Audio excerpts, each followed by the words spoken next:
अस्सलाम वालेकुम all students, hope आप सब ठीक ठाक एंड खैरियत से होंगे। जैसे कि आप लोग को पता है आज आप लोग की मैथ्स की क्लास है, तो आज हम हमारी एक्सरसाइज 1D स्टार्ट करेंगे। 1D में हमारे पास स्पेशल टाइप्स दी गई हैं सेट्स की। तो सेट्स की कुछ स्पेशल टाइप्स दी गई हैं जो कि हमारे पास है फाइनाइट, इनफाइनाइट सेट और unit set, empty set, disjoint, overlapping, equivalents and equal set. लेकिन आज हम करेंगे question number 1 and question number 2। So question number 1 में हमें क्या पूछ रहे हैं, make a list of finite sets and infinite sets from the following. Finite set क्या होता है, पहले हम उसकी डेफिनेशन पढ़ते हैं कि what is finite set. A finite set contains a finite or limited number of elements। मतलब एक ऐसा सेट जिसमें सिर्फ नंबर्स हमारे पास लिमिटेड हो, जो हम काउंट कर सकें। मतलब कि जैसे कि आपके पास सपोज़ ये एक एग्जांपल हो गया, a इक्वल्स टू, इसमें हम लोगों ने मेंबर्स लिखे 1 2 3 4 5 6 और इसको क्लोज कर दिया, तो ये हमारा हो गया फाइनाइट सेट। कैसे हुआ कि हमें पता चल रहा है कि लिमिटेड नंबर मतलब उतने नंबर जितने हम गिन सकते हैं। हमें पता है कि ये 1 से स्टार्ट हो रहे हैं और 6 पे ख़त्म हो रहे हैं, तो जिसकी शुरुआत और एंड हमें पता हो, या जिसमें भी जितने भी नंबर्स हैं उनको हम काउंट कर सकें या हमें पता हो कितने, तो वो फाइनाइट होता है। दूसरा टाइप इनफाइनाइट। इनफाइनाइट क्या होता है, अब उसकी डेफिनेशन क्या है, an infinite set is a set which contains an infinite और अनलिमिटेड नंबर्स।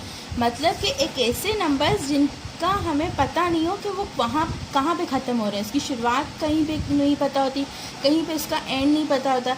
जैसे सपोज़ यहीं पे यही हम लोगों ने 1 2 3 4 लिख दिया, 5 लिख दिया, 6 लिख दिया, आगे इसके बाद डॉट डॉट डॉट डॉट लगा दी। मतलब कि हमें पता तो है ये सेट शुरू 1 से हो रहा है, लेकिन इसका हमें एंड नहीं पता कि ये कहाँ ख़त्म हो रहा है। तो हम जिस सेट में हम उनको गिन नहीं सकते, मतलब जो अनलिमिटेड हो जाते हैं, अनकाउंटेबल हो जाते हैं हमारे लिए, तो उनको हम बोलते हैं इनफाइनाइट सेट। सही है।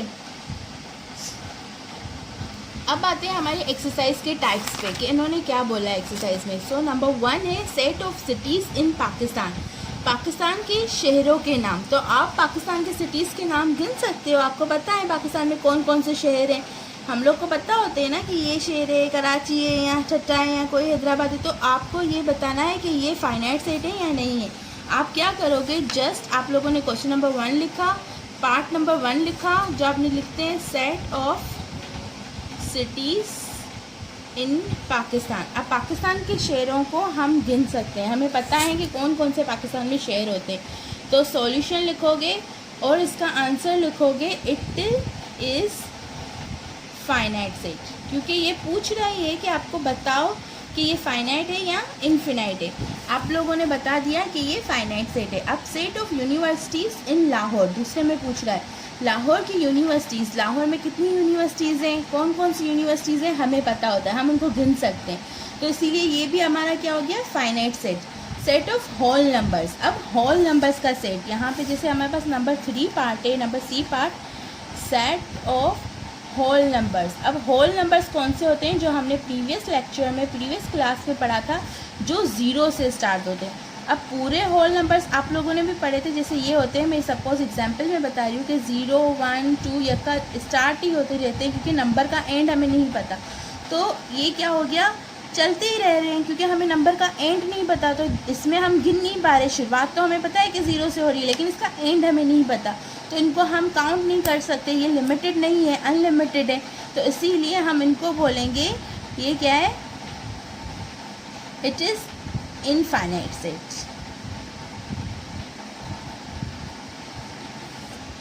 फाइनाइट और इनफाइनाइट ये होती है चीज़। अब part number 4 set of negative integers.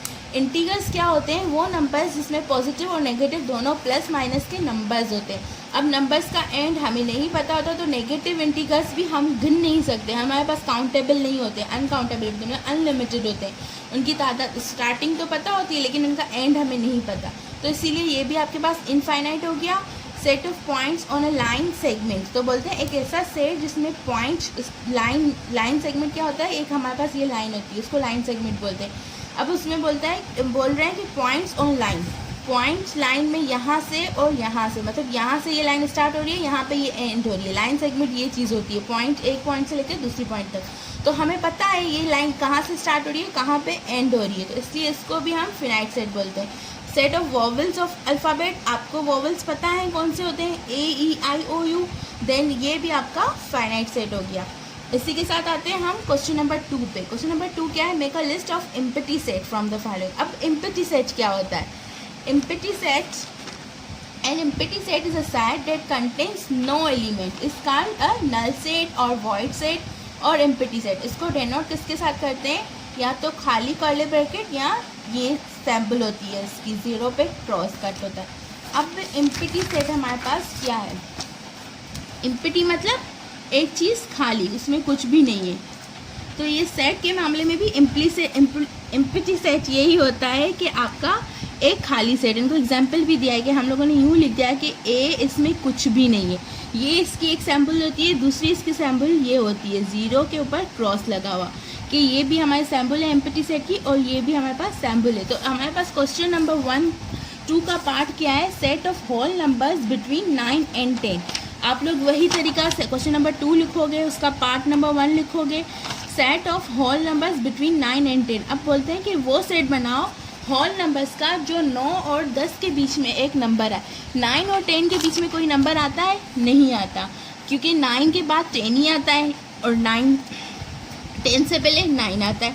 इन दोनों के बीच में, बिटवीन मतलब बीच में, इन दोनों के बीच में तो कोई नंबर नहीं आता, इसीलिए ये क्या हो गया, खाली सेट हो गया। तो इट इज़ एम्प्टी सेट, आप यही लिखोगे, it is empty set. Answer ये आपका हो गया। नंबर 2 में पूछा है the set of you people who landed on Mars before 1994। इसमें क्या बोल रहे हैं कि एक ऐसा सेट जिसमें ऐसे लोग जो मार्स प्लैनेट पे पहुंचे हों 1994 से भी पहले। तो ऐसे कौन से लोग हैं जो मार्स प्लैनेट पे गए हैं 1994 से पहले, तो कोई भी ऐसा नहीं है, हमें नहीं पता कोई ऐसा नाम या कोई ऐसा आदमी भी होगा जो मार्स पे गया हो। तो इसीलिए ये भी हमारे पास क्या हो गया, खाली सेट। तो इसको भी हम बोलेंगे इट इज़ एम्प्टी सेट। इसके बाद आते हैं नंबर 3 पे, set of integers between 4 and 6। तो इंटीगर्स बोलते हैं वो सेट जो इंटीगर्स का जिसके बीच में 4 और 6 के बीच में एक नंबर है। बट 4 और 6 के बीच में कौन सा नंबर आता है, इंटीगर्स हमारे पास पॉजिटिव और नेगेटिव सारे नंबर्स होते हैं। तो अब यहाँ पे बोल रहे हैं 4 और 6 के बीच में नंबर। अब 4 और 6 के बीच में एक नंबर आता है, कौन सा, नंबर 5। तो नंबर 5 जब इस सेट में आ गया, मतलब कि हमारे पास नंबर पार्ट 3 है जिसमें नंबर 5 हमारा सेट में आ गया, क्योंकि इन दोनों के बीच में एक 5 आ रहा है, तो इस सेट के अंदर एक मेंबर हो गया। हालांकि हमारा एम्प्टी क्या होता है, खाली सेट। खाली सेट, तो अब हम इसको लिख देंगे it is not empty set, मतलब कि ये एक खाली सेट नहीं है, क्योंकि यहाँ पे एक मेंबर आ गया 5। Number 4, set of even prime. अब इवन प्राइम नंबर कौन सा होता है, इवन नंबर्स आपको पता है 2, 4, 6, 8, और प्राइम नंबर वो होते हैं जो सिर्फ खुद के टेबल में आए। तो वो बोल रहे हैं एक ऐसा नंबर जो इवन भी हो और प्राइम भी हो। तो दोनों, वो कौन सा एक नंबर है जो इवन भी है प्राइम भी है, हमारे पास 2, क्योंकि 2 एक तो किसी और के टेबल में नहीं आता और 2 इवन भी है, तो इसीलिए यहाँ पे भी एक मेंबर हो गया। तो ये भी हमारे पास क्या हो गया, it is not empty set. Number 3, set of 3 digits number greater than 1000। बोल रहे हैं कि 1000 से कोई भी 3 डिजिट्स का नंबर बड़ा हो। तो 3 डिजिट्स का नंबर क्या होता है, जैसे 3 डिजिट्स हो गए 333 या 999। तो ऐसा कोई भी 3 डिजिट्स का नंबर हमारा 1000 से बड़ा नहीं होता, क्योंकि 1000 में 4 डिजिट्स होते हैं। तो इसीलिए ये हमारे पास क्या हो गया, कोई भी ऐसा नंबर हमारे पास नहीं है, कुछ भी इस सेट में मेंबर नहीं है, तो इसीलिए हमारे पास ये हो गया एम्प्टी, खाली सेट। तो हम लोग इसको लिखेंगे इट इज़ एम्प्टी सेट। यहीं पे आपकी एक्सरसाइज इसी तरह क्वेश्चन नंबर 2 ख़त्म होता है। अगले लेक्चर में हम क्वेश्चन नंबर, इसी एक्सरसाइज का पार्ट नंबर 3 करेंगे। चलिए ठीक, इसी के साथ आपको जो चीज़ समझ में नहीं आई हो आप मुझसे पूछ लीजिएगा। अपना ख्याल रखिएगा, टेक केयर, अल्लाह हाफिज़।